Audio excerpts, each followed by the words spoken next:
পেঁয়াজের বাজারে অস্থিরতা কমছে না কিছুতেই, দু একদিন কমার পর আবার ঊর্ধ্বমুখী। চট্টগ্রামের খাতুনগঞ্জে পর্যাপ্ত সরবরাহ এবং ভারত থেকে আমদানির পরও খুচরা বাজারে প্রভাব তেমন নেই।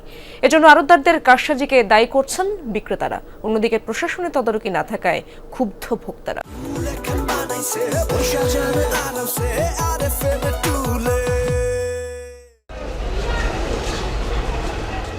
ভারত থেকে পেঁয়াজ আমদানির ঘোষণা দেওয়ার পর পাইকারি ও খুচরা পর্যায়ে প্রতি কেজি পেঁয়াজের দাম 40 থেকে 50 টাকা পর্যন্ত কমে, কিন্তু সপ্তাহের ব্যবধানে খুচরা বাজারে আবার বিক্রি হচ্ছে 110 থেকে 120 টাকা দরে। খুচরা বিক্রেতাদের দাবি, দেশীয় পেঁয়াজ এখন নেই বললেই চলে। বাজারে ভারতীয় পেঁয়াজের পর্যাপ্ত মজুত ও সরবরাহ। তারপরও খাতুনগঞ্জের আড়তদারদের কারসাজির কারণে বাজার অস্থির বলে দাবি বিক্রেতাদের। পর্যাপ্ত পরিমাণ দেশি পেঁয়াজ মার্কেটে নাই, এই কারণে এটার রেট কমতেছে না। এটা হয়তো যারা আনতে যায় তাদের সিন্ডিকেট ছাড়া আর কিছু না। আমাদের কিনা পড়ে 91-92 টাকা, এর চেয়েও কমার দরকার। আরও বেশি আসলে আরও কমে যাবে আস্তে আস্তে। আর আমাদের দেশি মুড়িকাটা পেঁয়াজ উঠলে আরও কমে যাবে। আর ইন্ডিয়ান পেঁয়াজটা ধরেন আসে আর ডেলি বাজার কমতে আছে। তবে আড়তদারদের দাবি ভিন্ন।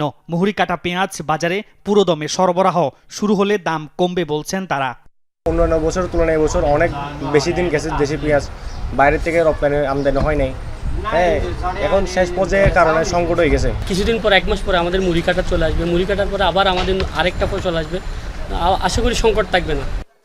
40 থেকে 50 টাকার পেঁয়াজ কখনো 150, কখনো 120 টাকায় বিক্রি হওয়ায় ক্ষুব্ধ ক্রেতারা। এজন্য প্রশাসনের তদারকির অভাবকে দুষছেন তারা। 100 টাকা যদি পেঁয়াজে চলে গেলে সংসার আরও যাবতীয় জিনিসপত্র দরকার, তো এগুলো তো কেনা অসম্ভব হয়ে যাচ্ছে। কারণ 1 কেজি পেঁয়াজ কিনতে যদি 150 টাকা চলে যায়, আর খাবো কি? আর ইনকামের গতিও তো দিন দিন নিচের দিকে চলে যাচ্ছে। যেখানে 1 কেজি এখানে আধা কেজি নিতে হয়, আধা কেজি জায়গায় 1 পাই নিতে হয়। এখন এটা মার্কেট তো যা বলে তাই, এখন তো কিছু করার নাই। মামুন নুরশি তৌফি, যমুনা নিউজ, চট্টগ্রাম।